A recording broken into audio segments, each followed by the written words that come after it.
muchísimas gracias, muy buenas tardes por asistir a este acto que vamos a celebrar en este excelente marco del Ilustrísimo Colegio de Abogados de Oviedo. Héroes de Cavite comienza hoy unas jornadas dedicadas, pues como no, a ese evento extraordinario que fue la batalla de Covadonga, ¿no? Ese evento que no se sabe por qué motivo, aunque podemos intuir, algunos tratan de ningunear o tratan al menos de reducir su impacto histórico, ¿no? Es así, a veces nos encontramos con ese tipo de cosas inverosímiles, pero es así. Pero sin embargo, Héroes de Cavite lo reivindica absolutamente como no debe ser, como debe ser. O sea, no puede ser de otra forma que reivindicar ese hecho, ¿no?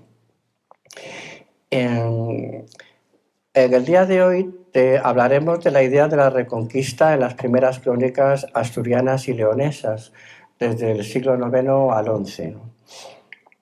El viernes se hará un acto especial hablando en Gijón sobre el origen de Covadonga, ¿no? Desde el mito, realidad, la realidad y también, pues como es lógico, cierta leyenda que hay que se construye alrededor de todo hecho histórico importante en el mundo, ¿no? Y después el sábado 31 en Covadonga pues hará otra conferencia sobre la historia del santuario de Covadonga, el reino de Asturias y su relación con Carlomagno. Terminará estas jornadas especiales sobre la conmemoración de la batalla de Covadonga con una mesa redonda el mismo sábado. En este momento, antes de comenzar, quisiera explicar qué es la Asociación Héroes de Cavite, porque es importante también que nos demos publicidad, ¿no? Para que todos los presentes y los que luego nos puedan escuchar a través de la grabación tengan claro por qué existe Héroes de Cavite. Es una asociación cultural que se creó en Cartagena, en España, en el año 2020. Es una asociación hispanista de carácter internacional. Prácticamente hoy en día podemos decir no que estamos en todos los continentes, sino que estamos prácticamente en todos los países. Sus principales objetivos es fomentar la cultura y la historia entre los ciudadanos de la comunidad hispánica. Sus principales objetivos consisten en realizar actividades culturales para fomentar el hispanismo y la historia compartida, principalmente desde 1492 a 1898. Dar a conocer nuestra historia y luchar contra la leyenda negra, divulgando una realidad histórica que desafortunadamente ni siquiera se cuenta en los colegios españoles, ¿no? Defendiendo el patrimonio cultural, histórico-artístico y rescatando figuras de la hispanidad que han sido olvidadas pese a la importancia de sus logros. Asimismo, uno de nuestros fines es defender la unidad territorial de España, tal y como se recoge en el artículo 2 de la actual Constitución. Reivindicamos el español como lengua común y elemento cohesionador de la hispanidad, sin olvidar todas las otras lenguas presentes que aportan riqueza cultural. Pero es muy importante la defensa del español como lengua común, porque además, en un mundo globalizado como en el que estamos, España y el conjunto de la hispanidad, lo que le queda realmente de elemento geopolítico es la lengua. Entonces, no nos extrañe que tanto por abajo, con las lenguas regionales, o por arriba, con intentar imponer el inglés disfrazado simplemente de una lengua de comunicación comercial o académica, no, hay un verdadero interés en que el inglés se imponga precisamente sobre el español. El español es atacado por abajo y por arriba, y tenemos que ser conscientes de ello porque no podemos perder esa batalla. Esa batalla es crucial de cara a nuestra civilización. Otro fin es fomentar el hispanismo, es decir, incrementar los lazos de amistad, cooperación e integración con los países de la esfera de la hispanidad, siendo conscientes que esta es el resultado de un mestizaje y que unidos podemos ser más fuertes para afrontar futuros retos en un mundo globalizado. La voz anterior sigue la estela marcada por la Constitución de 1812 que hacía referencia a los españoles de ambos hemisferios. Dentro de los límites marcados por lo dicho anteriormente, la asociación mantiene una estricta neutralidad política. Las ideas de sus socios, tanto políticas como religiosas, son individuales. Y ahora, José María, alguien iba a hacer una presentación, ¿no? No, continuamos entonces. Vale.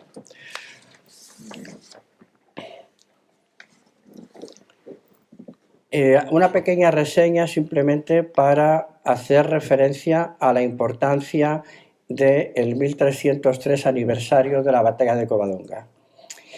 Don Pelayo y la Reconquista tuvieron un profundo significado tanto para España como para Europa, ya que marcaron el inicio de un proceso histórico que definiría la identidad, la cultura y la política de la península ibérica y en gran medida del continente europeo.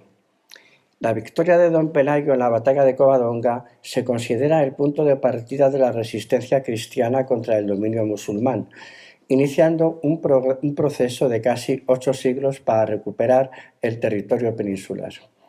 Símbolo de resistencia y unidad, Don Pelayo se convirtió en un mito fundacional de los reinos cristianos, representando la lucha por la supervivencia y la fe frente al Islam. Más tarde, los reinos de Asturias, León, Castilla y Aragón continuarían su legado, y Navarra.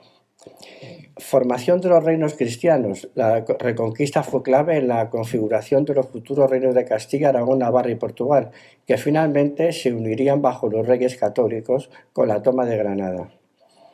El relato de la Reconquista se utilizó siglos después como elemento unificador de la nación española, especialmente durante el periodo de la monarquía hispánica y el nacionalismo del siglo XIX. En Europa fue la barrera contra la expansión islámica.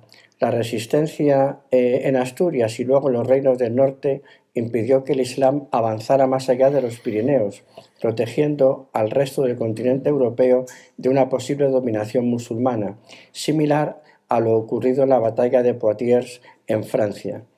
La Reconquista fue vista como una cruzada prolongada, especialmente con los episodios como la toma de Toledo de 1085 o las Navas de Tolosa de 1212, reforzando el papel de España como baluarte del cristianismo.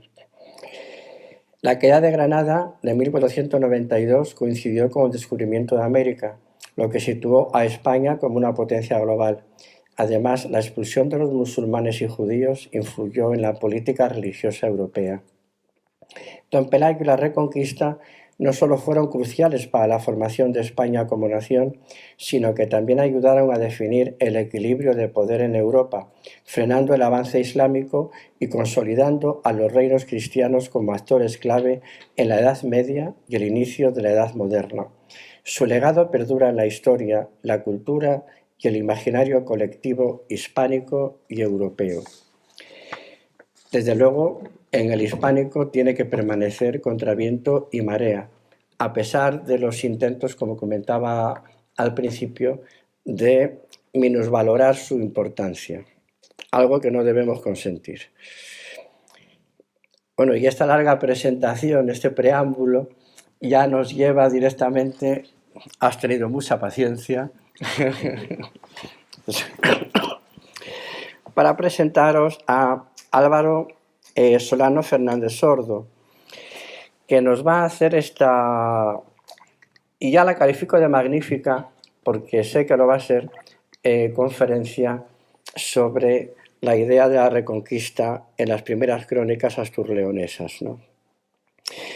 Es profesor ayudante doctor de la Universidad Complutense de Madrid en el 2021, profesor ayudante doctor de la Universidad de Sevilla, profesor laboral de sustitución en la Universidad de Oviedo, España, y honestamente es que, os lo digo de verdad, tiene tanto y que como lo tenga que leer todo, definitivamente va a anochecer, y eso que ya estamos en verano. Lo que sí les pido es que un fuerte abrazo. Es una persona extraordinariamente cualificada y seguro que vamos a disfrutar con su disertación. Bienvenido. Muchas gracias. Muchas gracias. No sé si se me oye bien. Bueno, pues muchas gracias por la invitación a la Asociación Cultural Héroes de Cavite, por contar conmigo, querer contar conmigo estas sesiones, estas jornadas que dedican a un tema bueno, es verdad que con esta excusa del supuesto, no, digo supuesto porque no tenemos la certeza, no por otra razón, 1303 aniversario de la batalla de Covadonga, esa ya no supuesta, pues bueno, podemos pensar o de algún modo reflexionar sobre estas cuestiones, porque es verdad que a veces, tanto en el ataque como en la defensa, a estas etapas, a estos personajes, a esos tiempos, se pasa muchas veces con brocha gorda y queda en ocasiones esas características o esa reflexión reposada. Entonces, sobre la Reconquista, que ya ven que en la propia portada, en el propio título, va entrecomillado, incluso insistiendo en esa idea de concepto creado, esa cursiva, porque mi propuesta esta tarde, ya que han querido venir aquí a sufrir, pues es porque había cosas bastante mejores que hacer esta tarde, la verdad, además con el día estupendo que hay, bueno, que había, porque ya para cuando salgamos, igual ya terminamos bastante tarde, ¿no? Pero, bueno, pensar sobre esa cuestión que es la idea, si existe, si no, cómo es esa idea de Reconquista que pueda verse, pueda vislumbrarse en las primeras crónicas que pueden de algún modo presentar los hechos que tradicionalmente adscribimos a esa época. Pero es verdad que si fuésemos literalmente a ello, podría ser la ponencia, la conferencia más breve de la historia, porque podría limitarme a decir la palabra reconquista no aparece en ningún momento en los textos de las crónicas asturianas o leonesas, cierro y me voy. Y es verdad, ya estaría dicho. Y no he mentido en absoluto, ni siquiera sería capcioso, es así. Por eso he preferido hablar de la idea de reconquista. Porque es verdad que reconquista es un término que no aparece. Resulta conocido, a veces trasciende el ámbito académico y a veces en un debate más o menos grueso, que la idea o en la palabra y la idea de reconquista, así formulada, aparece varios centenares de años después de la Edad Media, de acabada la Edad Media, tal y como la entendemos. Parece ser que la primera vez que se utiliza el verbo reconquistar es a caballo entre los siglos XVIII y XIX, cuando, al cerrar el segundo de sus 7 tomos del Compendio Cronológico de Historia de España, un historiador que ven en pantalla, José Francisco Ortiz y Sanz, valenciano, glosa, comenta el final del reino visigodo de Toledo. Ya ven que este es el final literalmente del libro, ¿no? En la última página. Y habla en este momento de que los males, cuando son extremos, suelen hacer valerosos aún a los más aviltados. Así sucedió entonces, pues la desesperación, la pena de ver la patria perdida y sobre todo la religión y favores del cielo los animó a pensar no solo en defenderse, y aquí viene, sino también en reconquistar la patria de mano del enemigo, como veremos en el tomo siguiente que, bueno, lógicamente, a partir del tercero empieza a hablar de los núcleos cristianos que surgen frente a la Córdoba andalusí. Esto es algo que es bien conocido, está muy estudiado, les recomiendo, si no, la lectura del profesor mexicano, Ríos Saloma, que analiza toda la historia medievalista, es decir, la historiografía medievalista, todos los que escribieron sobre la Edad Media desde el siglo XV hasta el siglo XX, y localizó aquí la primera mención. Es verdad que hay una pequeña trampa. El profesor Carlos de Ayala, de la Universidad Autónoma de Madrid, lo señalaba hace unos años, que hay una mención medieval a la Reconquista, o mejor dicho, a la palabra Reconquista aplicada en este sentido.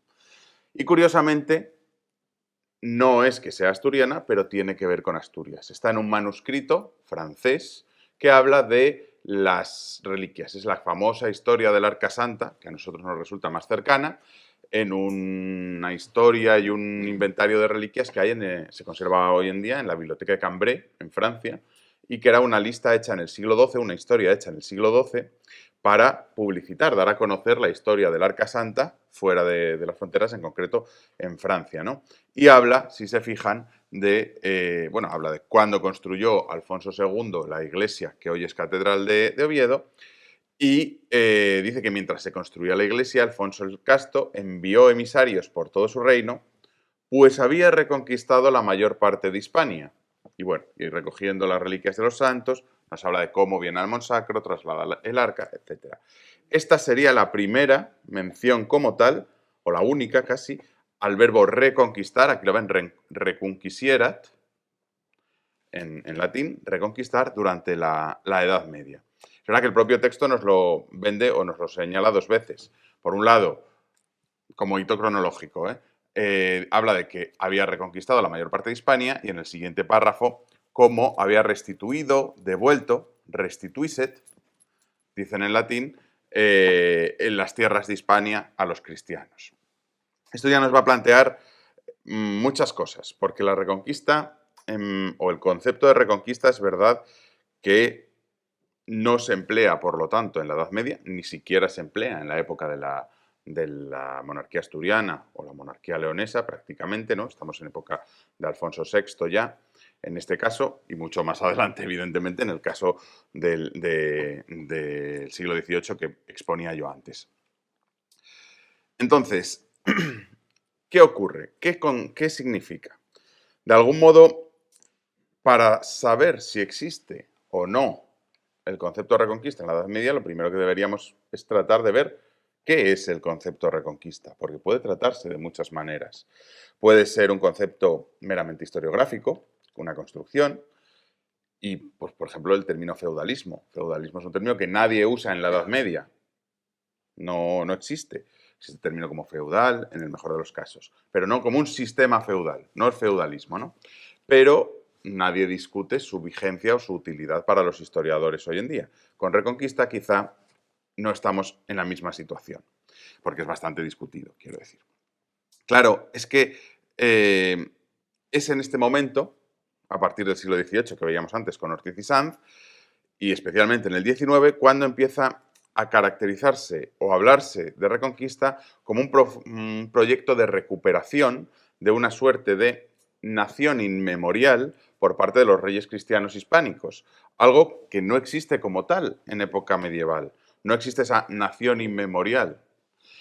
A partir de transformaciones y cargas que va a ir teniendo una primitiva noción de restauración, que esta sí existe, político-eclesiológica, unida de un avance territorial, esto sí que es medieval y lo vamos a ver a lo largo de la Edad Media. Eso sí, también evolucionando. No es lo mismo lo que pueda hacer un rey asturiano, pongamos el caso, en el año 800, que Alfonso VI, por así decir, en la época del descubrimiento del Arca, o en el siglo XVI, casi, prácticamente, Fernando el Católico, al llegar a Granada en 1492. Entonces, en el siglo XIX, como antes se decía, al calor también de esa idea patriótica, burguesa, liberal, decimonónica, muy marcada, que busca un origen común, que no quiere decir que no exista, ojo, digo que lo busca, va a hallar en el proceso medieval de avance de los reinos cristianos, a costa de Al-Ándalus, un elemento bastante interesante para su relato historiográfico. Evidentemente, va a transformarlo, va a prescindir de lo que sería el elemento divino providencialista, que es muy importante, es fundamental para la época medieval, pero es importante verlo. Aquí el tal vez primer gran historiador nacional que podemos señalar, Modesto Lafuente, palentino, es el mejor ejemplo de esa historia nacional creada al calor del patriotismo decimonónico. Y él, al hablar en el siglo XIX de esa batalla de Covadonga, habla o se pregunta, dice, en el corazón de aquellos riscos entre un puñado de españoles y godos, restos de la monarquía hispano-goda confundidos ya en el infortunio bajo una sola denominación, españoles y cristianos, nació el pensamiento grande, glorioso, salvador, temerario entonces, de recobrar la nacionalidad perdida. Un pelín más adelante. ¿Quién podría creer que aquella cueva encerrara una religión, un sacerdocio, un rey, un pueblo y una monarquía? Ni que aquella monarquía que se albergaba tan humilde con Pelayo en Covadonga se había de levantar tan soberbia con Isabel en Granada, 800 años después, ¿no? Claro, si hacemos nuestras esas palabras, ¿quién podría creerlo de verdad?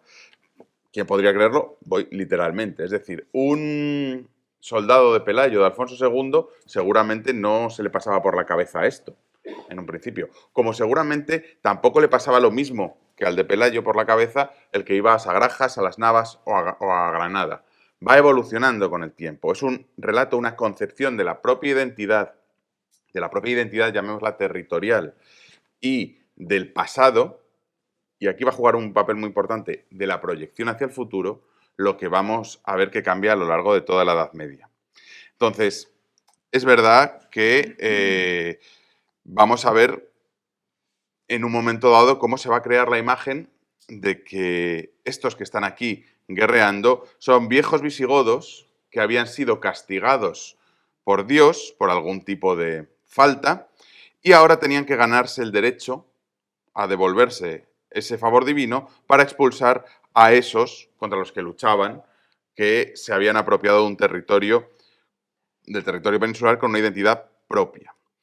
Evidentemente eso, ya digo, no lo vamos a ir viendo en los textos, no lo pensaría el propio Pelayo cuando se refugia aquí, no es su principal, seguramente su principal intención, y igual que nos presentan, la figura que presentan esas crónicas primeras es la de un maravilloso orador, exégeta, que, bueno, no se corresponde del todo con la realidad que podemos pensar de un caudillo local a principios del siglo VIII. Esto no quiero decir que no exista, quiero decir que evoluciona con el tiempo. De hecho, cuando en 1492 Fernando el Católico escribe, poco después de la toma de Granada, al Papa Inocencio VIII para darle la noticia, bueno, ahí lo señala.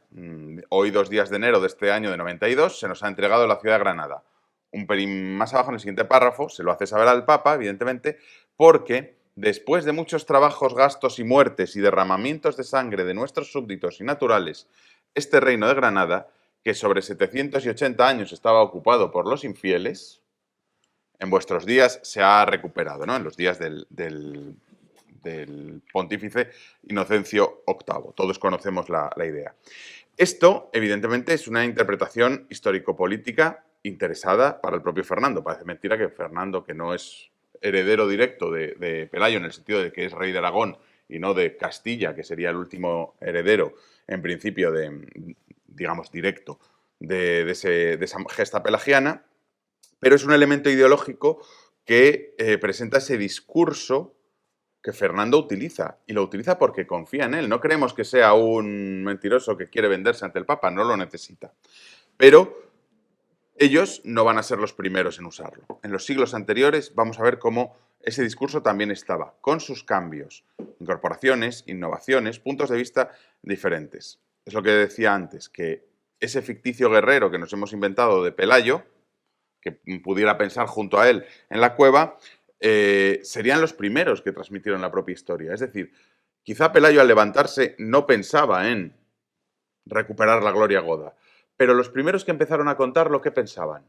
Eso es lo malo, que ese salto no podemos llegar a él. Podemos llegar a los segundos o a los terceros porque es donde hemos conservado fuentes que nos lo cuentan. De todos modos, en cualquier caso, va a ser un relato que va a ir evolucionando. Un relato que va a cambiar la historia, tanto en mayúscula, la historia, como las historias que va contando. El relato, desde luego, no es la verdad histórica apegada a los hechos. Y desde el principio va a ser una visión sesgada que cada paso del camino se va a ir transformando. Ojo, ese relato va a comenzar con las primeras fuentes medievales que conservamos. Vamos a ir haciendo un recorrido por ellas. Pero, antes de eso, quisiera decir que cuando hablo de relato, hablo de manipulación del pasado. Todos tendemos a imaginar manipulación, relato como algo malo, en el sentido de alguien malvado que casi con nocturnidad y alevosía está escribiendo para cambiar la historia con unos fines espúreos y conseguir unos beneficios, en el mejor de los casos, o el perjuicio del de enfrente, ¿no? Que conscientemente, por pura maldad, decide mentir, exagerar, esconder. Y hombre, eso no es lo que pensamos de los cronistas. Los cronistas medievales no creemos que eran absolutos conocedores de la verdad y la transmitían, pero la contaban como ellos la entendían y la interpretaban. Nosotros pensamos que los historiadores contamos la historia tal y como fue, pero en muchos casos, y sobre todo cuanto más atrás nos vayamos, se cuenta según se percibe y se interpreta. Es decir, si me van a entender perfectamente, si un cronista en el siglo XIII piensa que en una batalla aparece el apóstol Santiago matando musulmanes en ayuda del rey, eso no es una mentira.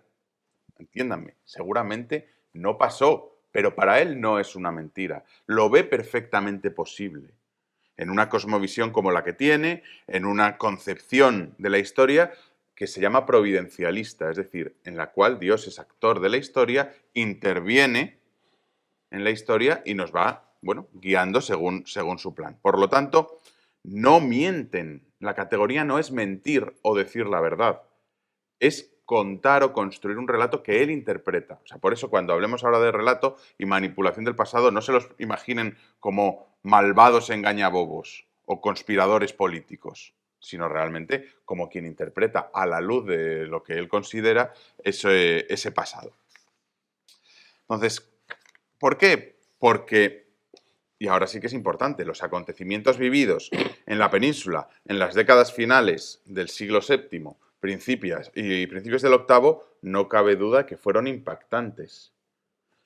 Siglos después podemos decir que influyeron con mucho en el panorama histórico o que tuvieron importantes consecuencias en el futuro. Y claro, los historiadores más o menos cercanos a esa época se ocuparon de contarlo, de relatarlo, o por lo menos los que conservamos esos testimonios. Acontecimientos importantes en ese sentido, acontecimientos que marcan a las sociedades de esta época, como es la desaparición del reino visigodo, la aparición de un nuevo poder musulmán en la península. El Islam era algo externo a la península, tuvo que llegar de algún modo o de otro, tampoco es lícito negar la conquista musulmana de la península. O, a la vez, el surgimiento de núcleos refractarios a ese poder musulmán, a esa autoridad. Todo esto, lógicamente, fue interpretado por los historiadores de esos siglos y, como marcaron mucho, también por los de los siguientes. Todos ellos los narraron y a veces, si los pusiéramos todos juntos, cambiándolos, contándolos, recontándolos, todos los interpretaron. Me van a entender. En principio, los sucesos de la vida de Jesús de Nazaret son los mismos, pero tenemos, canónicamente al menos, 4 evangelios. Si los ponemos en absoluto paralelo, no encajan del todo, porque no todos los testigos ven lo mismo, cuentan lo mismo, recuerdan lo mismo o interpretan lo mismo. De hecho, el fallo, lo que de verdad sería una especie de construcción deliberada intelectual, sería que todos dijeran lo mismo. Si los 4 fuesen exactamente iguales, ahí sí que ya chirriaría bastante la historia, ¿no? Pues lo mismo ocurre si lo llevamos al mundo de la cronística altomedieval. Entonces, así, en ese momento se produce ese relato cuyo eje es la restauración, la recuperación, lo que con el tiempo se acabará llamando reconquista. Un proceso que, si se fijan ya, el propio lenguaje nos lo marca: restaurar, recuperar, reconquistar, si se quiere, implica muchas cosas. Implica que había algo antes que se ha perdido, sea lo que sea. Es decir, el Renacimiento es imposible sin que haya habido una cultura clásica que supuestamente se ha perdido. Y es la época oscura, ¿no? Y se lo dice un medievalista, pero renacer es imposible si no hay nada que nacer. De algún modo, yo no soy nada futbolero, pero parece ser que el Oviedo puede retornar a Primera División en unas semanas, ¿no? Es algo que no puede hacer el Marino de Luanco o el Condal de Noreña, entiéndanme. Son equipos muy importantes, muy dignos de mención, pero no han estado en primera, luego no pueden retornar a primera. Por lo tanto, para restaurar, reconquistar, hay que tener una concepción de un pasado que se ha perdido y todavía no se ha recuperado, ojo, y un plan de recuperación. Esto ya nos está empezando a situar bastantes claves de ese discurso. Si se fijan, estas son las miniaturas que vienen en un libro que, bueno, es una especie de crónica de España desde los visigodos hasta la época de Enrique IV, que es cuando se escribe, por Alonso de Cartagena, y lo representa muy bien. Es literalmente un árbol genealógico, digo literalmente porque aunque están diferentes páginas, es un mismo árbol, ¿no? Del reino de España, del reino de las Españas, como él dice. Alonso de Cartagena. Un reino que en la época de Bamba está florido, ese árbol, Hervigio, Ejica, y en algún momento se empieza a pochar, ya sea con Bitiza, con Rodrigo o con este medallón que representa la batalla de Guadalete y la caída de ese viejo reino godo. Si se fijan, está aquí ese escudo que se atribuye a esos reyes godos y aquí está en el suelo, roto y despiezado. Sería esos últimos reyes visigodos y la batalla de Guadalete. Y a partir de la siguiente viñeta, son páginas que van pasando en este manuscrito, Pelayo, con un nuevo árbol ya florido, con un nuevo escudo que sería el Reino de León. Se interpreta el Reino de Asturias como Reino de León. Bueno, realmente son lo mismo y el corte lo ponemos nosotros los historiadores, ¿no? Entonces, bueno, Pelayo, Fabila y en adelante. Ya ven, un árbol que se pierde y renace. Esto es esa clave de restauración, de recuperación. Pero, insisto, es un relato, no una realidad de los hechos, es la percepción que tienen en el futuro respecto al 711, pasado respecto a nosotros, los escritores. Y es un relato de dos partes, o tres, si se quiere. Primera parte, algo que ha desaparecido, ha dejado de existir, y cuyo retorno se pretende. Y por otro lado, su proyección hacia el futuro, algo que hay que restaurar. Esto es lo que en la propia cronística de la época se va a llamar la pérdida y la salvación de España. Son palabras de de Hispania, de las propias crónicas. La pérdida, algo que se ha perdido, que ha fracasado, y algo que se va a salvar o a restaurar. Puede haberse empezado ese proceso de restauración, pero no ha culminado. Esa es la clave. Nadie dice, lo hemos restaurado, lo hemos conseguido restaurar. Están siempre mirándolo desde el medio del proceso, mirando hacia el pasado y proyectando hacia el futuro. Esa es la clave un poco de ese relato bimembre. Es el momento que hablan las crónicas de la caída del reino godo, entendida como catástrofe por los autores cristianos, normalmente, recordándolo siempre con cierta melancolía y no pocas veces con culpa de ellos, de los visigodos, quiero decir, y por otro lado, un proyecto restauracionista, teniendo en cuenta que lo primero es un hecho que ha ocurrido, el reino godo estaba y ya no está, y lo segundo, el proyecto de restauración, es algo que todavía no ha ocurrido, es un deseo no cumplido. Esto lo reflejaba muy bien Georges Martin, un historiador francés, que vino en 2018 al último congreso, gran congreso que hubo de historia del Reino de Asturias, y él precisamente dedicaba su ponencia a estos dos elementos. Entonces, así, ese relato bimembre de pérdida y restauración, escrita desde el medio, desde el presente, es algo que también se transforma. No se va a entender siempre igual la pérdida y la restauración. Y eso que vamos a ver ese relato cómo va avanzando. Ese relato bimembre aparece muy poco después del 711, el 711, entendido como fecha clave de la victoria o de la conquista musulmana, y curiosamente las primeras voces que hablan de ello son voces procedentes de Al-Ándalus. Tiene sentido porque en esos momentos Al-Ándalus cubre el 99%, por no decir el 100%, de la península, ¿no? Entonces, son voces procedentes de Al-Ándalus que o bien son musulmanas o bien son cristianas y que lógicamente solo nos hablan de la primera parte. Son las crónicas más antiguas que hablan de estos hechos. Por un lado, la crónica bizantino-arábiga, que es una crónica que habla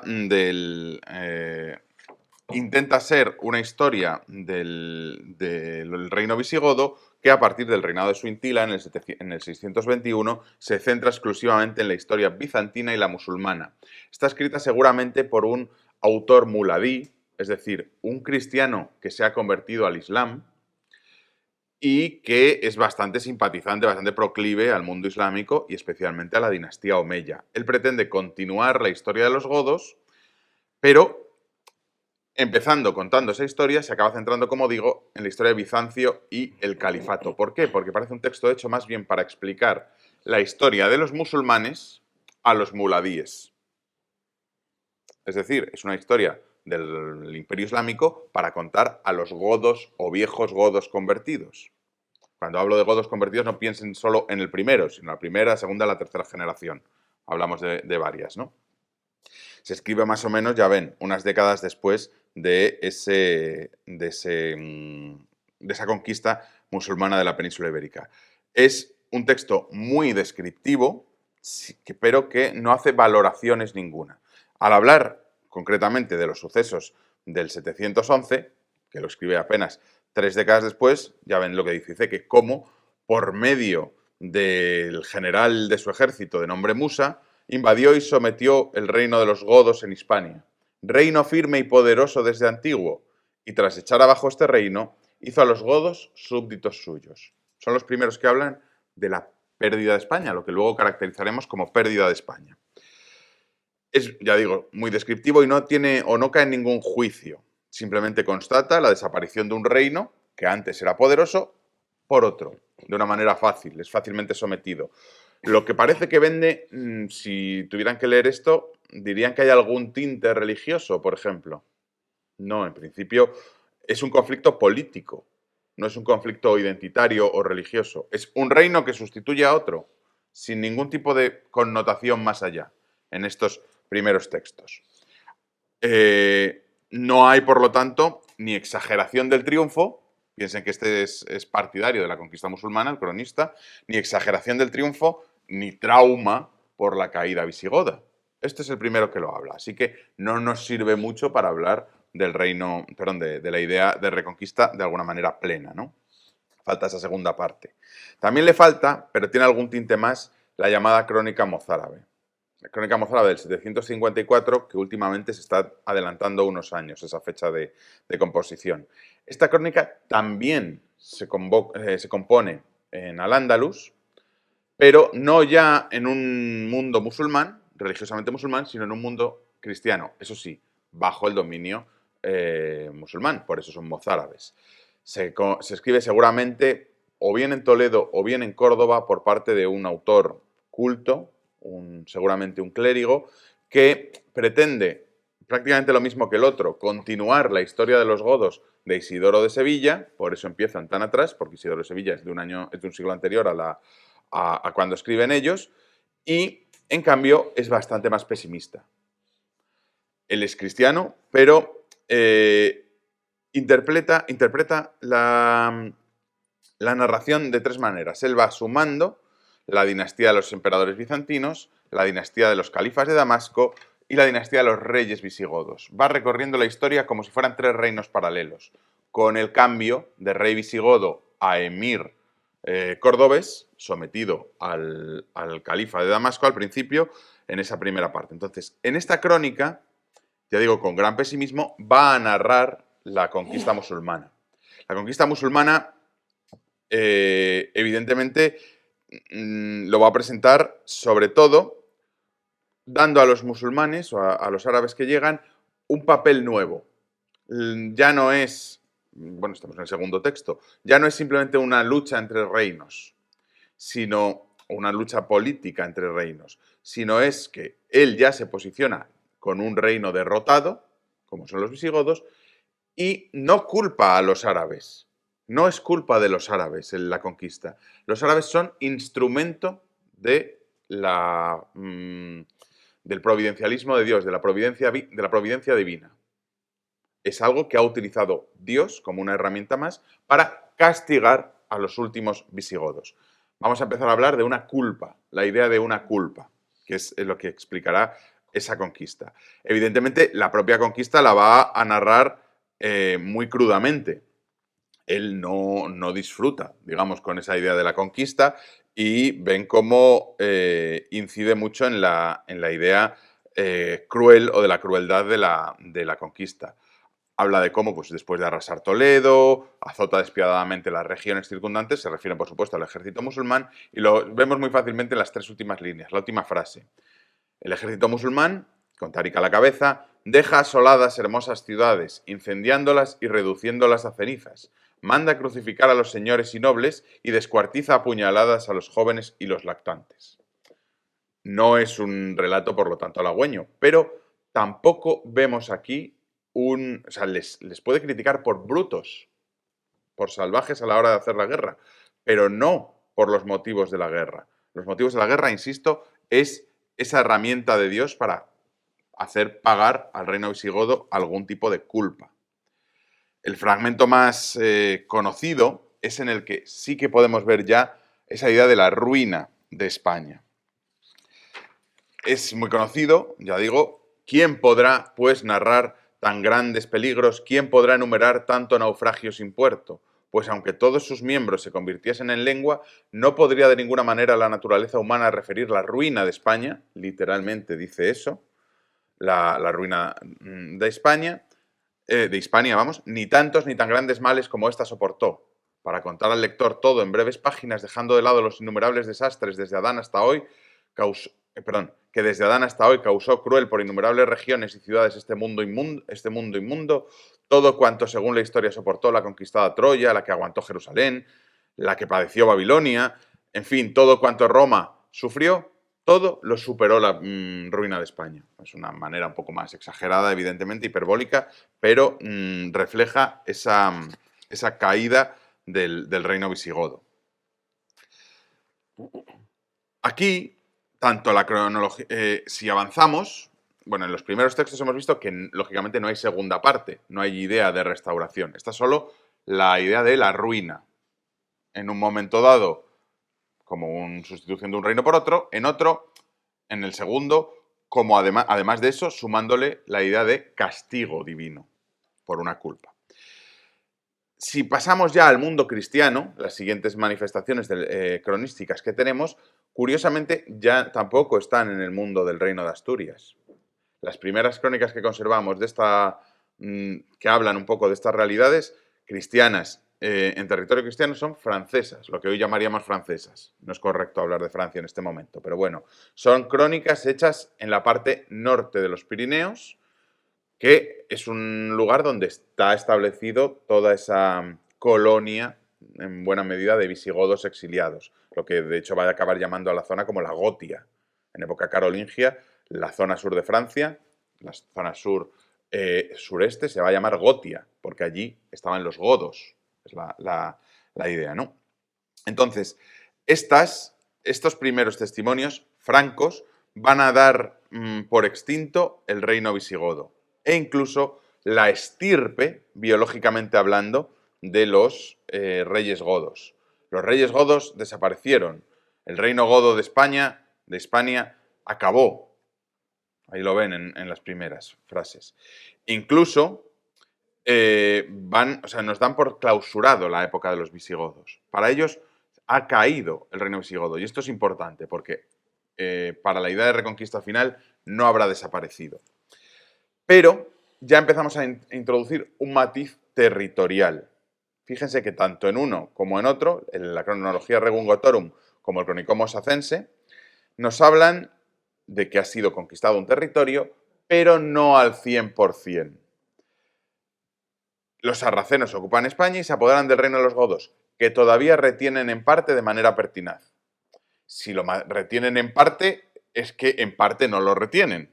Por lo tanto, no hablo de proporciones, pero hay una parte de España, según ellos, que está en poder cristiano, o por lo menos no musulmán, y otro que sí lo está en poder musulmán. El Cronicón Sacense, algo parecido. Entre 2 años, los sarracenos conquistaron casi toda España. Si conquistaron casi toda, quiere decir que hubo un pedazo, grande o pequeño, no sabemos cuál es, que no. Es decir, ya nos hablan, por un lado, de un reino acabado, terminado, finalizado, pero por otro, de una resistencia que no sabemos nada de ella, podemos entender que es cristiana en el sentido de que es no musulmana o no bajo el poder musulmán, pero es un poder diferente, es ese tipo de resistencia. Y ya empieza a haber, por lo tanto, y lo vamos a ver especialmente en los siguientes, eh, un primer deseo de expulsión o de recuperación. Se van a posicionar estos cronistas franceses o francos en un lado de la balanza. Porque si es verdad que los sarracenos ocupan España y se apoderan del reino y lo retienen en parte, la siguiente frase revela que con ellos los cristianos día y noche afrontan batalla y cotidianamente luchan. Es decir, no solo es que no tengan toda la península, sino que esa parte que no tienen lucha contra ellos. No sabemos si por recuperar o no, pero por lo menos sí hay un enfrentamiento. No es todavía una guerra religiosa, porque no es lo que mueve, pero parece ser que ya empieza a haber una idea de enfrentamiento, un deseo de expulsión. Claro, pero ¿quiénes son esos cristiani, esos cristianos que día y noche afrontan batalla? Pues igual a los liberales decimonónicos que escribían la historia de España y veían esa reconquista que ellos estaban trabajando en el siglo XIX, que habían salido de la francesada, se tirarían de los pelos. Pero las primeras muestras que hay de oposición al Islam peninsular vienen precisamente de Francia, y a quienes pretende poner por cristianos que se enfrentan a los musulmanes no es al reino de Asturias y sus sucesores, sino a los propios pirenaicos, francos, en el fondo. Son los primeros cristiani que se enfrentan, los primeros que aparecen en las primeras crónicas que conservamos. No quiere decir que sean los primeros que plantaron batalla, ¿eh? Está el lugar donde se están redactando estas crónicas y la forma de hacerlo, porque pasan directamente de hablar de los godos a hablar de Carlomagno. Es que es lo que están preparando, la expansión cristiana, pero no desde el reino de Asturias, sino a partir del reino carolingio. Están en un momento, si se fijan en las fechas, en los que está expandiéndose Carlomagno y está estableciendo ese control sobre los condados pirenaicos, lo que luego va a dar lugar a la marca hispánica y al Aragón, de algún modo también a Navarra y a los condados catalanes. Por eso las primeras muestras vienen por ahí. Ya digo que los liberales burgueses decimonónicos salidos de la francesada se tirarían de los pelos si pensasen en esto, que encima, después de ir matando franceses en el 808, les deben a ellos la idea, ¿no? Pero bueno, más allá de esas bromas anacrónicas, aquí, si se fijan, tampoco se vislumbra una realidad restauracionista. Es decir, no hay en ningún momento la idea de los godos murieron, vamos a poner otra vez los godos. No, no, son diferentes. Los godos murieron, cerrado el capítulo, bajo 7 llaves. Hay cristianos que luchan por recuperar el territorio, pero nada más. No hay unos nuevos godos, de momento. Si vamos avanzando, ya sí que estamos ante un texto asturiano, el más temprano que conocemos. No sabemos exactamente de cuándo, lo solemos fechar entre el 790 y el 800, son los Anales Portucalenses Véteres. Es asturiano, aunque está en Portugal. Les explico. Es la primera crónica que podemos tener de época asturiana, que no es más que una suma de pequeños datos de los reyes. Concretamente, la sucesión y cuántos años o cuánto tiempo reinan. Lo que pasa es que ese texto, que se debió escribir entre el 790 y el 800, se perdió, la copia que hubiera aquí en Oviedo, por ejemplo, pero se conservó en Portugal. Y en Portugal, siglos después, en el siglo XI, casi ya en el XII, los reyes de Portugal, de un Portugal ya independizado, lo que hacen es escribir una historia de sus reyes y empiezan en el reino de Asturias, porque ellos derivan del reino de Asturias, a través de León y luego Portugal. Pues bien, lo que hacen, afortunadamente para nosotros, es copiar ese viejo papel del siglo VIII que nos traslada esos primeros reinados. Y el texto es muy sencillo. Está en latín, por supuesto, se lo he traducido, pero transmite esas ideas. Primero, que en la era 349 salieron los godos de su tierra, es decir, de las estepas. y vinieron. Está hablando de época romana y llegaron hasta aquí. Porque en el 366, año 409, entraron en Hispania y dominaron Hispania por 383 años. Hasta que, 380 años después, en el 749, los godos son expulsados de Hispania, de su reino o del reino de Hispania. Dependiendo de la copia que cojamos, tiene esas tres versiones. Sea como sea, se nos habla de ese final del reino godo o de una Hispania goda en el 711. La era 749 es el año 711 para nosotros. Entonces, aquí ya está esa idea de la caída del reino godo de Toledo, dándolo por liquidado en principio, son expulsados de su reino y los sarracenos obtienen Hispania. Pero empieza a haber otros datos. Hay un desplazamiento institucional en el poder, porque a renglón seguido de que los sarracenos obtuvieron Hispania, habla de cómo antes de que don Pelayo reinase, los sarracenos reinaron 5 años en Hispania. Es decir, nos va a poner a un mismo nivel a los sarracenos y a Pelayo. No sé si lo entienden, pero de algún modo ya estamos hablando de una dignidad regia de unos y otros compartiendo un territorio que antes era común, Hispania. Ahora ya ha dejado de serlo.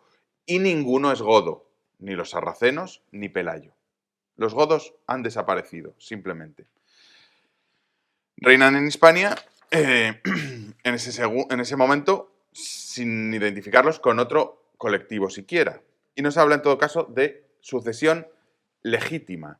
No nos valora siquiera la conquista. Si se fijan, habla de que los godos son expulsados en España y los sarracenos obtuvieron Hispania. Pueden decirme, sí, se puede obtener de muchos modos, de acuerdo, pero la obtención no habla de usurpación, no habla de conquista, simplemente una sustitución de un poder por otro.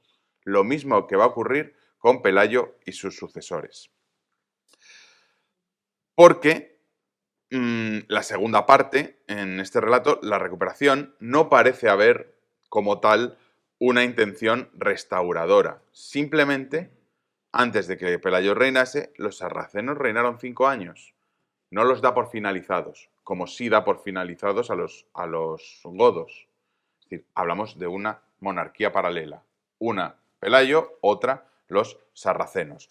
Y por supuesto en una sucesión perfecta, ¿no? Pelayo, Fabila, Alfonso I, y tal, así llegaría hasta la época en que se escribe, que es reinando Alfonso II el Casto. Por lo tanto, tenemos la primera parte del mensaje. Esa sí que no hay ninguna duda. La caída del reino godo, algo que se ha perdido. Pero, de momento, no vemos ningún deseo de restauración. O mejor dicho, ninguna noción de que se haya restaurado en Pelayo, por ejemplo. Lo veíamos más en el mundo francés, cuando esos cristianos luchaban para expulsar a los musulmanes. Francés quiere decir Franco, ya digo. ¿Dónde vamos a empezar a verlo de verdad? En este documento. Este documento, el testamento del rey Alfonso II el Casto, hecho en el 812, es el primero que ya nos va a plantear ciertas innovaciones. Cuando digo testamento, no se lleven a equívoco. Testamento no solo es las últimas voluntades. En la Edad Media, testamento es una donación. Entonces, de hecho, esto lo hace, todavía le quedan 30 años de vida, no es que él lo supiera, pero bueno, le quedan todavía 30 años de vida. Quiero decir, no lo hace in articulo mortis, precisamente. Este texto es una donación muy amplia, muy rica, a la iglesia de San Salvador de Oviedo, que se está restaurando en ese momento después de la racia del 794, y al cual, a la iglesia de Alfonso II, del Salvador, Alfonso II le dona pues, un amplio elenco de bienes. Pero lo curioso es que justo antes de empezar esa parte de enumeración de bienes, tantos libros, tantas tierras, pues antes hace una especie de preámbulo, que es una oración, pero una oración historiográfica. Nos cuenta la historia. Nos cuenta la historia, un relato de cómo se sucedió esa conquista musulmana del mundo godo y cómo ha nacido un núcleo cristiano en el norte, un núcleo que él identifica como cristiano.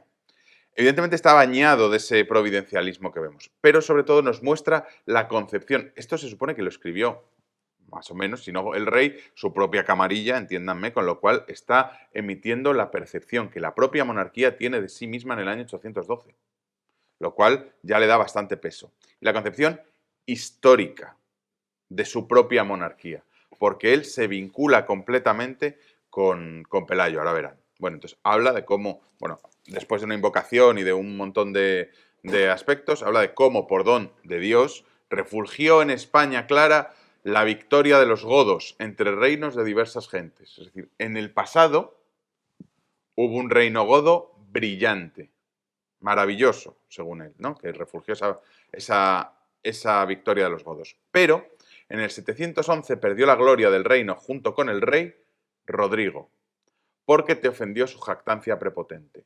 Esa culpa que antes empezábamos a ver, ahora ya empezamos a ponerle adjetivos. Y de algún modo un protagonista que es Rodrigo. Perdió la gloria en el 711. Todavía no sabemos por qué, o no sabemos por quién, mejor dicho, pero en el 711 la jactancia prepotente, la soberbia, fue lo que de algún modo, según ellos, según Alfonso II en este momento, causó la ruina del reino godo. Acabó, terminó, porque en efecto sostuvo merecidamente la la espada arábica. Otra vez más, la imagen de los árabes, de los sarracenos, como instrumento divino de castigo. Ahora ya sabemos cuál es el pecado, esa jactancia prepotente. Eso ofende a Dios y por eso Dios manda un pecado. Es la idea, perdón, manda un castigo. Es la idea providencialista de un escritor medieval. Tampoco nos tiene por qué sorprender. Pero ahí, Cristo, con tu diestra, salvaste de esta peste a tu siervo Pelayo, que, elevado a la dignidad de príncipe, luchando victoriosamente, derrotó a los enemigos y defendió victorioso al pueblo cristiano y astur. Eso es lo que dice literalmente. No dice que salvó al pueblo godo. No dice que restaurará al pueblo godo. Pelayo para él es el principio, pero el principio de algo nuevo. Un reino cristiano y astur, no un reino cristiano y godo. No es, por lo tanto, Alfonso II, de primeras, el más neogótico del mundo. No quiere ser o no habla de una restauración del reino godo. Es un nuevo reino el que está surgiendo. Por lo tanto, el cómo avance dará esa continuidad. Y el cómo avance lo vive el propio Alfonso. El origen es Pelayo, que no es godo, y impone un nuevo reino. Y de ahí deriva esa propia monarquía que representa el propio Alfonso. Con tu mano vencedora nos lleves a la victoria contra los enemigos de la fe. Es decir, el reino godo y la gloria, dice Alfonso, que acabaron, fueron justamente castigados. Pero ya no se reconoce ese traspaso de poder a los musulmanes. Ya no es legítimo. En los anales portucalenses véteres sí, se hablaba perfectamente de igualdad de condiciones de un rey que de otro, de Pelayo que de los musulmanes. Aquí no. Aquí el instrumento de castigo no merece reinar. Brilló con los godos brillaron y murieron. Entonces el reino.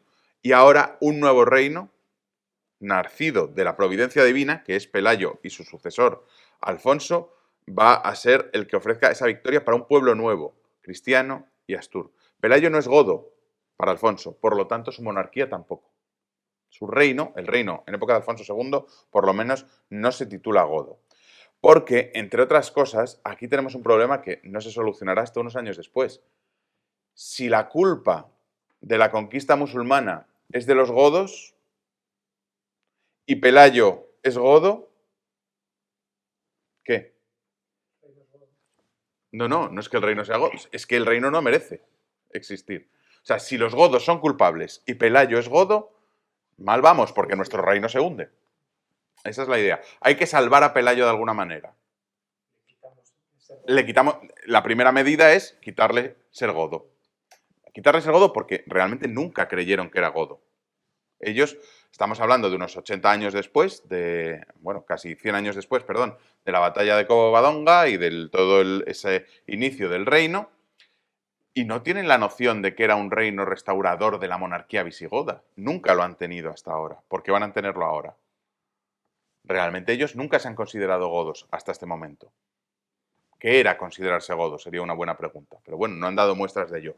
Otra cosa es que, lógicamente, vienen de donde vienen. Entonces, sus instituciones son romanas por el cuño godo. Sus instituciones, su forma de pensar, su forma de...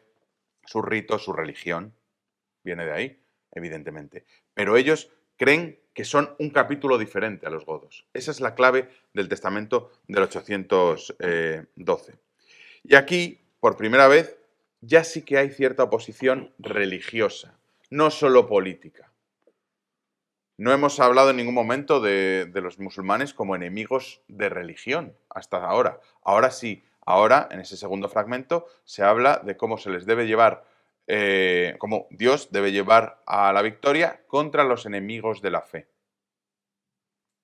Entonces, es una oposición religiosa, ya son enemigos de la fe, porque la monarquía es una institución ya sacralizada. Lo fue sacralizada desde su origen. Ha sido Dios el que ha salvado a Pelayo de la ruina goda, con lo cual ya el origen está bendecido, sacralizado por Dios. Es Dios el que tiene que guiar en la victoria a los sucesores de Pelayo y al propio Pelayo contra los enemigos de la fe. E incluso, en el propio texto, el rey Alfonso agradece a Dios que le haya hecho responsable de la victoria y hasta la salvación del alma de su pueblo. Es esa idea del rey sacerdote, un poco también, que está presente en estas monarquías altomedievales. Esa victoria, esa monarquía sacralizada, lo que va a llevar es a una recuperación, pero no una recuperación visigoda, sino una recuperación religiosa. En estos momentos hablamos de una restauración eclesiástica, eclesiológica, recuperar la casa de Dios. La vieja Hispania sirve para hablar solo del pasado. No identificamos la misión de la monarquía, no identifica en ese momento Alfonso II la misión de la monarquía asturiana con recuperar el territorio y derrotar a los musulmanes para recuperar un reino visigodo malvado, que es lo que era, sino lo que tiene que hacer ahora es recuperar un territorio para Dios, eclesiásticamente, restaurar la fe, no el reino. Entendamos, esa es la misión que de algún modo está haciendo. Por eso la restauración, aunque implique cierto elemento bélico, por supuesto, es una restauración espiritual, de amistad con Dios. Es una iglesia nueva, un pueblo nuevo, es ese pueblo cristiano y astur. Su misión histórica no es reinstaurar una vieja identidad política visigoda. En estos momentos su misión es instaurar una nueva realidad espiritual. Con esto no estamos todavía convirtiendo del todo en una guerra de religiones, no es una guerra santa todavía. Ese concepto tardará en llegar, por lo menos tal y como lo entendemos ahora. En todo caso, este relato todavía puede evolucionar más. Todavía no estamos al final del reino visigodo, perdón, del reino de Asturias, que es, en el fondo, cuando consideramos o tenemos la mayor parte de las fuentes. Hasta ahora les he estado hablando de textos que todos juntos no llegarían a ocupar más de 10 folios. Si ahora les sumamos las crónicas asturianas, estamos hablando de otro cantar. El problema que tienen las crónicas asturianas es que se componen al final, o cuando nosotros consideramos el final, y nos hablan sobre el pasado. La mayoría de la historia del Reino de Asturias tenemos que construirla o tratar de comprenderla desde lo que dijeron los últimos. Para que se hagan una idea, es como si nosotros ahora, sin que hubiera nada entre medias, tuviéramos que contar la historia, por poner una misma cronología, de la península ibérica, metiendo toda la península, desde la Guerra de Independencia hasta aquí, de memoria. Y con la visión que tenemos hoy en día. Por lo tanto, evidentemente, es un poco difícil, ¿no? Las crónicas asturianas son tremendamente, esto ya me lo han oído alguna gente, por eso voy a pasar muy rápido, porque no pretendo hacer aquí una exégesis sobre las crónicas en absoluto, pero creo que es necesario, para quien no las conozca, ver algunos aspectos. La historiografía asturiana las crónicas asturianas son sumamente breves, son muy lacónicas, pero pese a no decir casi nada, nos lo dicen todo lo que hay. Quiero decir, vuelvo a decir, la construcción que hacemos nosotros los historiadores modernos del Reino de Asturias tiene que ser a partir de ellas, porque no hay más, o lo más expresivo son ellas. Por lo tanto, estas fuentes, como decía Menéndez Pidal, son tan lacónicas que parece que todo lo que dicen son para fastidiar, para exasperar nuestra sed, ¿no?, de información. Enuncian muchas cosas, pero nada más. ¿Cuáles son? En realidad son las crónicas más, pese a que no dicen nada, son breves, es verdad, son lacónicas, son las más estudiadas, más tratadas, las que han vertido más ríos de sangre posiblemente de toda la historiografía medievalista hispánica. Ediciones, aquí les traigo 10, pero podemos contar hasta 14. Desde el 1910 nada más, que si nos metemos más atrás, las primeras hay muchos más. ¿Por qué? Porque es que hasta en las ediciones difieren, la aparición de nuevos manuscritos, de ediciones que plantean diferentes filiaciones entre ellos, etc. Yo lo que voy a hacer es un planteamiento más o menos general ahora. Entonces vamos a tratarlas de una manera más o menos unitaria, pero conviene saber que el corpus, lo que serían las crónicas asturianas, son varias. Son 3 crónicas, realmente. La albeldense, porque se halló en un monasterio de La Rioja, en Albelda de Iregua. La rotense, más o menos lo mismo, porque se encontró en un manuscrito de Roda de Isávena, en Huesca. Y la crónica ovetense, que no apareció nunca el manuscrito, pero se conoce que hubo un manuscrito en el 16 que estaba en Oviedo y a partir de ahí se copió. Nosotros ya conocemos la copia de la copia de la copia de la copia, pero bueno.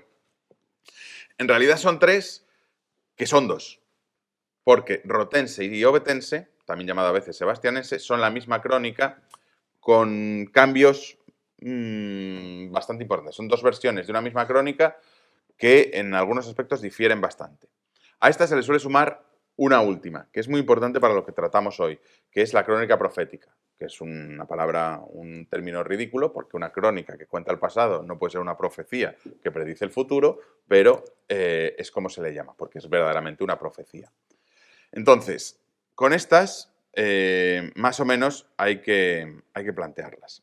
Hay que plantear lo que cuenta. Entonces, bueno, no voy a entrar en los pormenores de la crónica porque me voy a ir de tiempo de cada una de ellas, pero sí que vamos a entrar en lo que cuentan. Y volvemos al mismo relato que estamos viendo. Nos presentan ese reino, o esa historia de un reino que no empieza con Pelayo. Para estos cronistas, el reino no va a empezar con Pelayo. Estos ya sí que van a hablar de una continuidad directa, o es su pretensión, entre el reino visigodo y el reino de Asturias. Una conexión que es literalmente biológica. O sea, se va a hacer a Pelayo y a Pedro de Cantabria, los primeros, digamos, el origen de las ramas de la monarquía asturiana, hijos de los últimos reyes visigodos. Bueno, no de los últimos precisamente, porque eso es lo que vamos a salvar. Esta misma diapositiva que veían antes nos explica también la pretensión. Lo que pasa es que estas crónicas van a establecer una historia canónica que va a triunfar. Esta va a ser la versión oficial del Reino de Asturias de aquí en adelante. Hablábamos de una culpa antes que había que señalar. Y antes les planteaba un problema. Si Pelayo era godo y los culpables eran los godos, mal el futuro nos espera el reino, porque son tan culpable uno como otro. Entonces, antes hicimos la primera solución posible, que era evitar a Pelayo ser godo. Por lo tanto, ya lo liberamos de la culpa.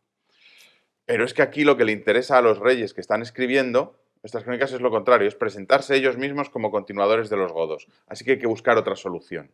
Si queremos mantener la explicación, que ya se ha hecho canónica, de que el reino godo fue destruido por culpa de los godos, hay que, de algún modo, sectorizar la culpa. No vale que todos los godos sean malos. Vamos a tener que establecer godos buenos y godos malos. Y eso se va a hacer en el propio relato de las crónicas. Aquí va a aparecer algo que no apareció antes, que es el godo malo, el godo malo de la película a diferencia de otros. Concretamente lo pueden ver muy bien en el dibujo. Bamba, Hervigio, Egica, hasta cierto punto son reyes de árboles floridos y bien lustrosos. Vitiza pinta mal la cosa, ¿no? Ahora veremos por qué. Porque los vitizanos, es decir, los que están en torno a Vitiza, van a ser los culpables. El pecado antes que vimos era esa jactancia prepotente de los godos y se atribuía a Rodrigo. Si lo interpretábamos en claves del momento, la jactancia prepotente era soberbia, era esa soberbia de no reconocer la grandeza de Dios. Ahora ese pecado también va a cambiar. Ya no va a ser un pecado de soberbia, va a ser un pecado de impureza, en concreto un pecado de impureza ritual. ¿Por qué? Porque las leyendas que vienen desde el año 711 prácticamente, vienen desde Oriente, van a ir penetrando en el mundo andalusí, y del mundo andalusí llegarán al norte, a los núcleos del norte, y empezará a llegar en el norte una historia que igual les suena. Se ha repetido a lo largo de la historia con otros reinos, pero si les digo que la culpa de la conquista musulmana ya no es un problema de que Rodrigo sea un soberbio y pase de Dios, sino que es un problema de que es un poco suelto con sus amoríos, si les digo que la culpa es por un estupro de una doncella, hay muchos reinos y muchas civilizaciones que caen por la violación de una doncella. Está Lucrecia en Roma, está la Cava, en nuestro caso, Doña Florinda. Es un relato que va pasando, que al principio el culpable va a ser Rodrigo o Vitiza, se confunde, claro, son los dos últimos reyes, alguno de ellos tendrá que ser. Entonces, eso va a servir de base a explicar para el reino de Asturias Guadalete y la caída. Vitiza se va a convertir en el origen de todos los males, en el culpable. ¿Por qué? Porque va a ser el que, y lo dicen las crónicas asturianas, va a ser un rey mujeriego que estaba con muchas mujeres, y su mayor maldad no es estar con muchas mujeres, es que para que no le culpen, hizo, y esto dicen las crónicas, que los sacerdotes tuvieran mujeres. Es decir, por su lujuria obligó a los sacerdotes a volverse impuros. Y eso es lo que para Dios ya no tiene solución, según el cronista del momento, porque con eso ya ese es el pecado que va a garantizar o a de algún modo generar que Dios actúe y acabe con el reino visigodo. Pero Vitiza, el pobre, entiéndanme, no es culpa suya tampoco, porque la crónica nos lo va a presentar como el resultado de una estirpe podrida. Una estirpe que empezaría con este individuo que ven aquí, Ardabasto, que sería un golpista bizantino que viene a la península ibérica exiliado y aquí se acoge al poder visigodo. Tengan en cuenta que los bizantinos y los visigodos eran enemigos, por lo tanto, el enemigo de mi enemigo es mi amigo, ¿no? Entonces se le acoge. Y el rey Chindasvinto, de hecho, le entregaría en matrimonio a una sobrina suya, que no sabemos cómo se llama exactamente, pero bueno. Ardabasto ya trae consigo un pecado horrible como es ser golpista en Bizancio. Pero además la ley visigoda prohíbe que reine nadie que no sea de estirpe goda. Y eso es lo que va a hacer su hijo, Hervigio. Hervigio dará un golpe de estado contra Bamba. Las crónicas asturianas empiezan en Bamba, todas. ¿Por qué? Porque es el último rey bueno, el último godo bueno. Hasta ahí todo fue maravillosamente bien. El problema es que a partir de Bamba los reyes que se van a suceder van a ser cada uno peor que el anterior. De hecho, las crónicas asturianas se van a inventar un hecho fundamental para el reinado de Bamba.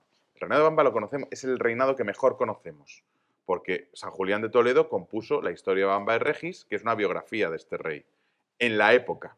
O sea, lo contó al día siguiente de morir el rey, prácticamente. Con lo cual conocemos muy bien la historia. Y las crónicas asturianas, a esta historia que ellos también conocen, le añaden una cosa. Dice que durante el reinado de Bamba hubo un primer intento de invasión musulmana de la península ibérica. 270 naves, nada más y nada menos, intentan cruzar el estrecho, pero Bamba es capaz de repelerlas. ¿Por qué? Porque Bamba es bueno y Dios estaba con él. La siguiente vez que lo intenten los musulmanes, ya no lo van a conseguir repeler, porque ya serán godos malos. ¿Por qué? Porque, bueno, Vitiza, por este relato de las crónicas, se convertirá en el bisnieto de un traidor bizantino, y por lo tanto de origen genético bizantino y no godo. Hervigio es un golpista que intenta matar a Bamba. Lo que pasa es que no le sale bien y acaba en un monasterio Bamba, pero bueno. Hervigio es un golpista. Su madre, Cixilón, es la mujer de Egica que es repudiada cuando Egica consigue el reino. Con lo cual, Bitiza es el hijo de una mujer repudiada. Claro, bisnieto de un traidor, nieto de un regicida, hijo de una mujer repudiada. Normal que el pobre no saliera bien. En esta lógica providencialista es que no podía salir bien. Entonces, ¿con esto qué conseguimos? Condenar a una parte de los godos, a la estirpe bitizana.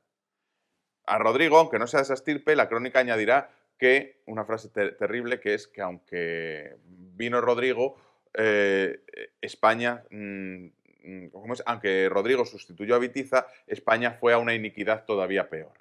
Con lo cual, igual de culpables. ¿Pero qué conseguimos? Desvincular a Pelayo y, de paso, a un montón de godos de esta estirpe maldita. Los godos malos son estos. El 90% que somos los demás ya no somos malos. Por eso podemos ser continuadores del reino godo. En vez de hacer a Pelayo no godo, lo que hacemos es a Pelayo de los godos buenos. Por lo tanto, quitamos esa culpa sobre la monarquía asturiana y podemos vender la idea de que Pelayo restaura un reino godo anterior. Ese pecado, ya digo, lo decían las propias, o esa culpa lo decía la propia crónica. Lo dicen, además, con un argumento absoluto como son las escrituras. Porque abundó la iniquidad, se enfría la caridad. Y otro pasaje dice, si peca el pueblo, ora el sacerdote. Pero si peca el sacerdote, plagan el pueblo. Porque se apartaron del Señor y no guardaban observantemente el mandato del Señor que prohíbe a los sacerdotes obrar inicuamente. Si Bitiza hizo casarse a los musulmanes, a los sacerdotes, Dios no podía salvar este reino. Lo había escrito ya en la Biblia, o sea que plagan el pueblo. ¿La plaga cuál va a ser? La conquista musulmana. El mejor testimonio de todo esto lo representa el diálogo que luego veremos de Opa y Pelayo en la boca de la cueva. Es el mejor reflejo de todo ello. Pero, antes de entrar, fíjense las ideas que se habían quedado. Esto es la manera que cada una de las crónicas utiliza para referirse a los enemigos del reino a lo largo de toda la historia del reino de Asturias. Si se fijan especialmente la crónica rotense y la sebastianense, ¿qué es la palabra como más y con diferencia se refieren a los musulmanes? Como caldeos. ¿Recuerdan quiénes eran los caldeos? No, hoy sí, pero los caldeos era el pueblo enemigo del pueblo de Israel. Junto a los filisteos era uno de ellos. Era la manera, los caldeos eran los enemigos tradicionales del pueblo de Israel. Entonces, si los israelitas tenían a los caldeos como enemigos y los asturianos tienen a los caldeos como enemigos 1000 años después, ¿qué estamos intentando hacer? Una equiparación entre los israelitas del Antiguo Testamento y los astures o asturianos, o como queramos llamarlo, de las crónicas asturianas.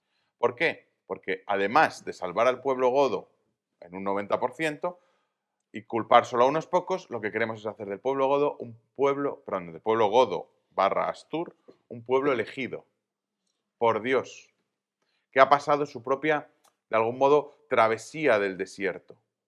Hubo un pecado, lo han purgado y ahora se están levantando. Es el modelo historiográfico fundamental. Y es, evidentemente, lo que está detrás de esa idea restauracionista. El propio Pelayo va a ser comparado con Moisés, por ejemplo. Si les digo que en el siglo XV hay una novela, porque no tiene otro nombre, que es la Crónica Sarracina, que nos habla de la infancia de Pelayo y nos habla de cómo su madre, que era enemiga del rey, quiso salvarlo porque el rey podía matarlo, y entonces lo que hizo fue meterlo en un cesto y tirarlo tajo abajo, y lo encontró una princesa y lo crió en la corte. Es Moisés. Es decir, con otro nombre, pero es Moisés. Pues esa idea, ¿por qué? Porque al final va a ser el que guía al pueblo elegido, al pueblo astur, ahora a su nueva tierra prometida. La ventaja es que estos no tenían que moverse por el desierto.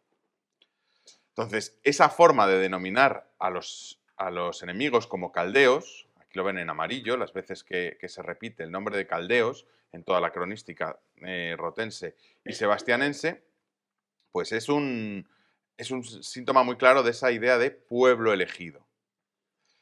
Claro, ya tenemos todas las semillas puestas.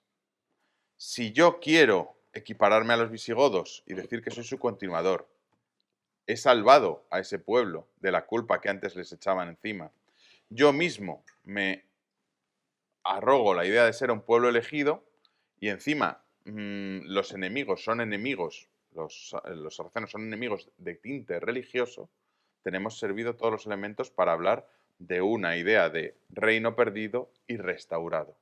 Y eso es lo que va a empezar a plantearse desde el principio. Les decía que el diálogo de Opa y Pelayo es el mejor ejemplo, el mejor modelo providencialista que había, junto con la propia Biblia. Fíjense, me he permitido ponerlo como si fuera una obra de teatro porque lo es. O sea, ustedes en la crónica dicen, y dijo Pelayo, y le contestó el otro, y el otro replicó. Entonces, bueno, pues así más o menos. Sitúense, la escena, entrada de Covadonga, han llegado los musulmanes, plantado batalla delante, y Pelayo con 30 asnos salvajes está ahí encaramado en la cueva. Y llega Opa, a la sazón obispo, o bien de Toledo o bien de Sevilla, porque depende de quién, de cuál de las crónicas se diga, y a la vez hijo de Vitiza, por lo tanto, último de los vitizanos y de esa estirpe podrida, va a hablar con Pelayo como portavoz de ese ejército musulmán que le está asediando. Entonces, Pelayo, ¿dónde estás? Pues aquí estoy. Creo que no se te oculta cómo antaño estaba España, toda gobernada por una sola ley bajo el reinado de los godos y brillaba sobre las demás tierras en saber y ciencia. Es decir, hasta el malvado Opa sabe que el reino godo era la creme de la creme, ¿no?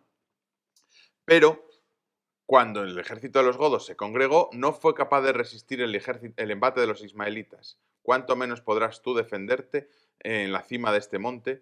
Lo que difícil me parece. Más bien, escucha mi consejo, apea tu ánimo de desempeño, de manera que disfrutes de muchos bienes y goces de la amistad de los musulmanes. Es un mensaje de traición.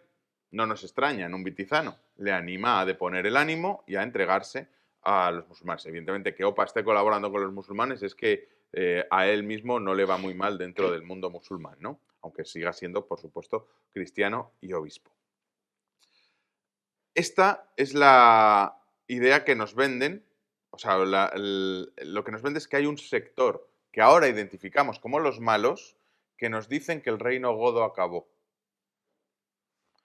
¿Lo entienden? O sea, ahora los malos de la historia nos dan por finalizado el reino godo. El que nos lo va a dar por vivo va a ser Pelayo, porque la respuesta de Pelayo es, pero no leíste, Zote, me lo permito, en la Sagrada Escritura que la Iglesia es como un grano de mostaza que desde minúsculo se vuelve, Dios, perdón, por la misericordia de Dios se vuelve mayor. Y de otro, pues claro, así está escrito. Entonces, Cristo es nuestra esperanza de que por este pequeño monte que tú ves se restaure la salvación de España y el ejército del pueblo godo. Ahí vemos restauración. No está restaurada todavía, por supuesto. Y Pelayo no va a decir que está restaurado, porque se encuentra en una cueva con la última esperanza. Pero esa fidelidad es la que va a hacer que Dios le salve a él y salve al reino. Esto es lo que nos está narrando la historia. Es una manera de contarlo. Nadie se cree en su sano juicio que esto fuera verdad. Nadie se cree que fuera verdad literalmente. Quiero decir, que Pelayo fuera doctor en escritura sagrada, se la supiera de memoria, pudiera citársela a un arzobispo de Toledo o de Sevilla, me da lo mismo, y mucho menos esta especie de parlamento antes y mucho menos que 200 años después alguien se acordara exactamente de lo que dijeron, porque es la única parte dialogada de toda la crónica. El resto son hechos y puros y duros. Entonces, claro, aquí ya está la segunda parte claramente dicha, esa salvación que veíamos de algún modo anunciada por las crónicas francas, de algún modo también, lógicamente, porque lo había vivido, planteada por Alfonso II, pero ya está aquí clara la idea. 100 años después, 80 años después de Alfonso II, la idea de un reino restaurado o de que se va a restaurar. Claro, si esto les digo que lo están escribiendo 200 años después, es porque ellos se van a titular herederos de esa restauración. Es muy fácil escribir que Pelayo triunfa cuando ya eres su 10º sucesor. Esa es la idea.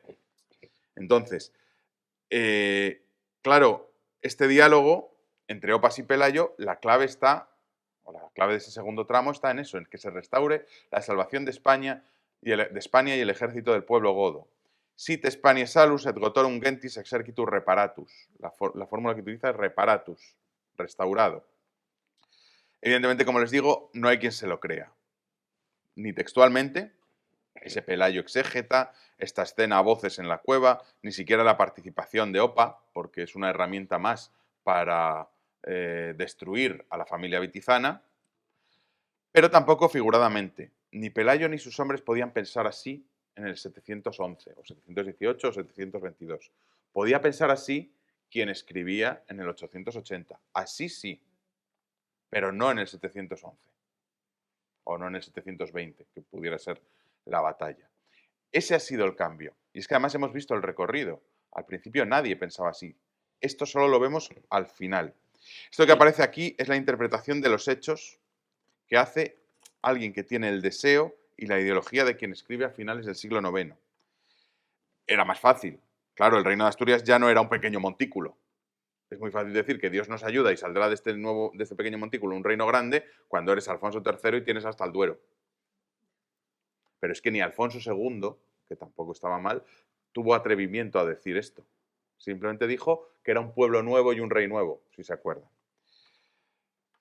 Evidentemente, ¿esto por qué es? Porque hay cierta euforia, cierto momento de absoluta euforia, que no se ve quizá en crónicas parejas. Si se fijan, la crónica albeldense, que es a la vez de la misma época, dice, recuperando esa historia de los francos, cómo todavía retienen en parte, de manera pertinaz, los sarracenos parte de España.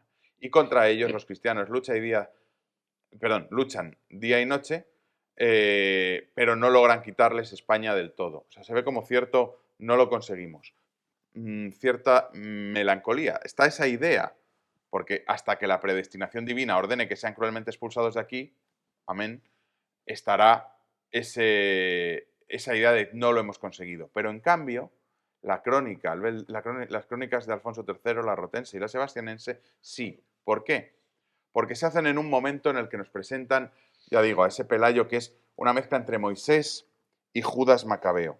A Moisés les he dicho antes la historia, y evidentemente Moisés es el instaurador, el guía, el que planta un nuevo reino, de algún modo tomándolo de Egipto. Pero es que también, esto lo tiene muy bien estudiado Alexander Pierre Bronisch, la figura de Pelayo en la crónica y especialmente en ese fragmento de diálogo utiliza muchos textos sacados del libro de los Macabeos. No sé si saben el contexto de los Macabeos, pero los Macabeos es en un momento en el que el reino de Israel está invadido por enemigos de otra religión, por supuesto. Los Macabeos son la resistencia, los que resisten fieles a Yahvé y Yahvé les protege. Y a partir de Judas Macabeo, que es una especie de Robin Hood, en el sentido de que es un proscrito que lucha contra el poder que les ha conquistado, a partir de ese Judas Macabeo se reinstaura, y utilizo bien esa palabra, se reinstaura el reino de Judea. Claro, Pelayo es las dos cosas. Juega ambiguamente la crónica en mostrarnos a un Pelayo Moisés y a un Pelayo Macabeo, porque está mezclando la instauración y la reinstauración, un reino nuevo y un reino viejo basado en los godos. Hasta el punto de que la oposición a los musulmanes va a ser la labor propia de los reyes. Es la herencia de algún modo del testamento de Alfonso II del 812. El guerrear contra los musulmanes, esa sacralización de la realeza, les lleva a la batalla. Por eso, ¿cuáles son los reyes más importantes del reino de Asturias? Digo más importantes porque son de los que más se sabe, porque son los que se han explayado más los cronistas.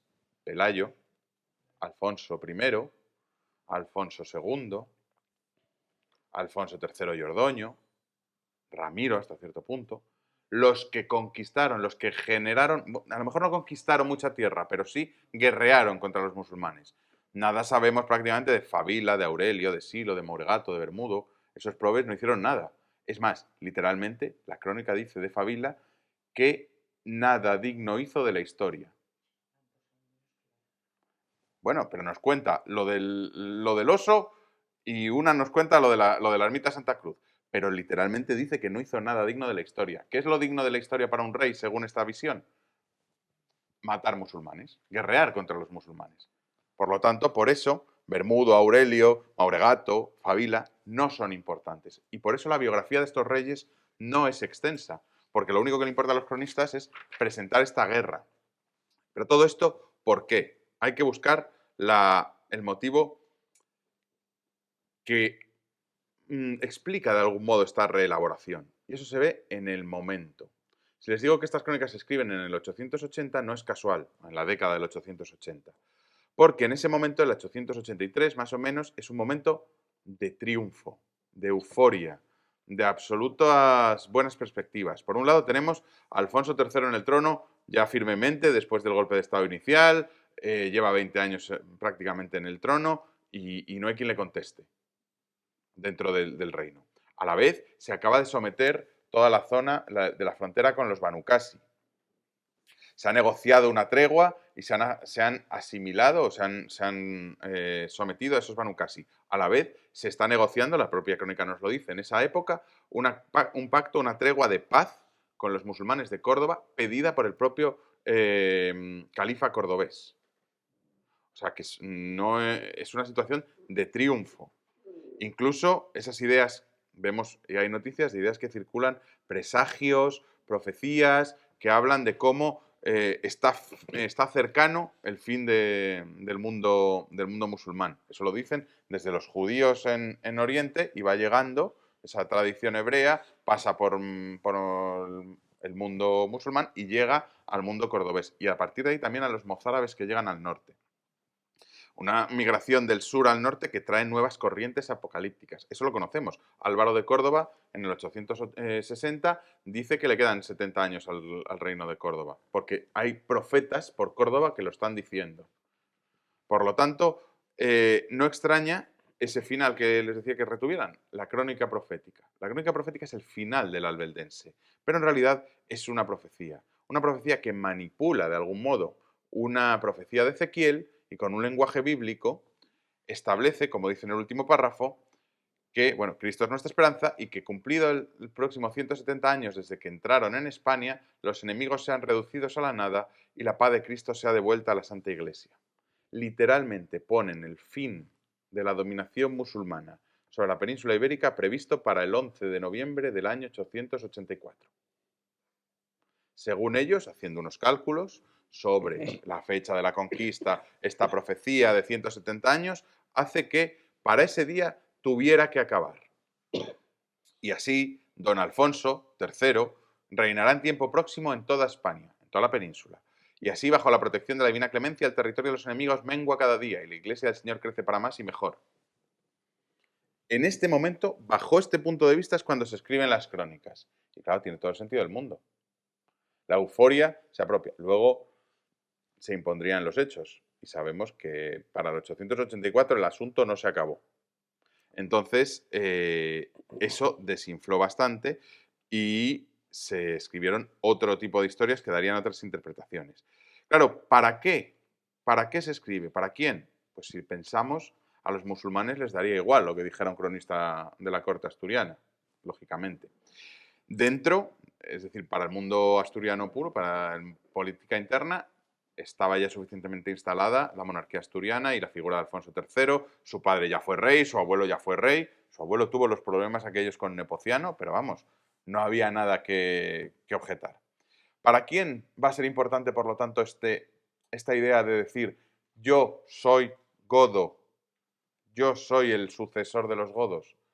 Tiene que ser un mensaje propagandístico, no contra el mundo musulmán, no contra el mundo asturiano propio, porque no le hace falta. ¿Contra quién? Contra otros cristianos que están creciendo en ese momento.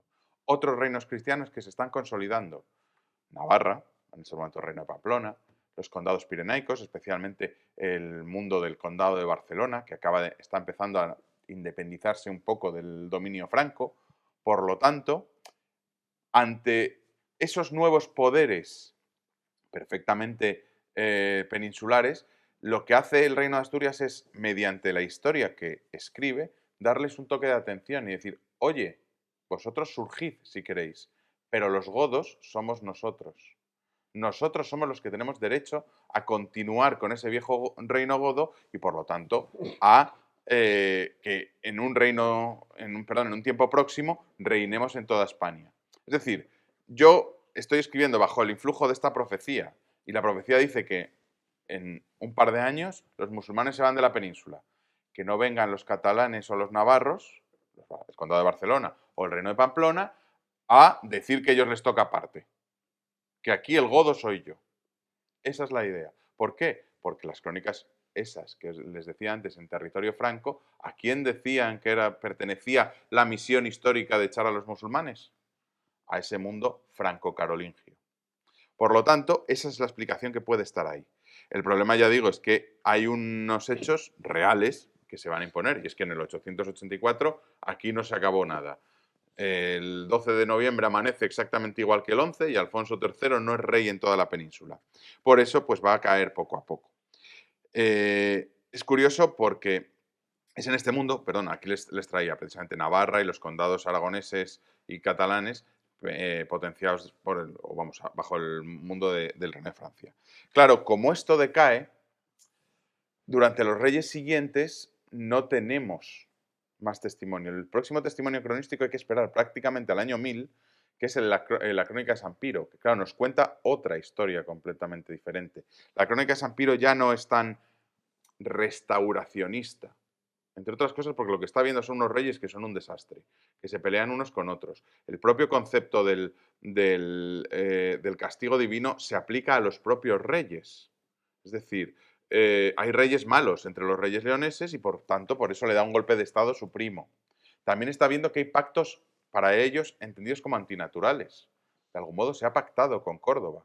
No olviden que Sancho I el Gordo se va a casa de su primo, Abderramán III, cuando le da un golpe de estado a su otro primo.